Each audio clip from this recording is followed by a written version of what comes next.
אני כאן כדי לתקן את השברים. יש המון שסעים בנוף. השסעים והמתחים בין קבוצות שונות בחברה שלנו חזק יותר מתמיד. אנחנו אגד של אנשים מכל גווני החברה, מכל חלקי העם, הרקעים והמגזרים השונים.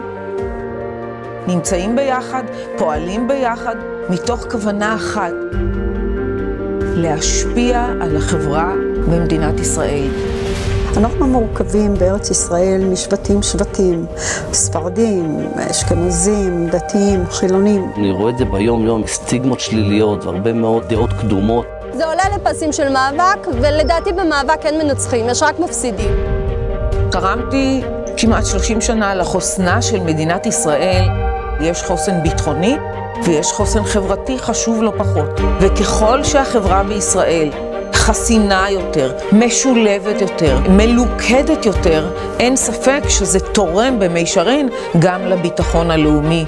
מכון המנהיגות של גשר נועד לאתר באמת את הפוטנציאל של אנשים משפיעים בכל רחבי הארץ. מכון גשר למנהיגות מטפח מובילי דעת קהל ישראלים, בכירים, מקבלי החלטות, ומעביר אותם כאן מסע משותף של למידה ודיאלוג. כולם נמצאים שם, נשים, גברים, מהאנשים החרדיים ביותר ועד החילוניים ביותר, בכפיפה אחת, מהמגזר הציבורי והפרטי ואנשי עסקים ועולם הפיננסים. גם עיתונאים, כל קצוות האוכלוסייה, עיתונאים דתיים, עיתונאים חרדים, עיתונאים חילונים. ניסיון ראשון באמת ליצור את החיבורים האלה. I think it is that צו השעה, the command of our hour. למצמיח לנו את המנהיגים העתידים.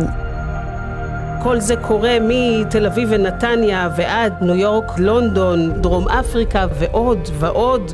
כל קורס שלנו כולל משלחת לקהילה יהודית בתפוצות. המשלחת היא מרתקת, מרגשת ומאפשרת לנו להכיר מבפנים את הקבוצות השונות בקהילה היהודית הבינלאומית.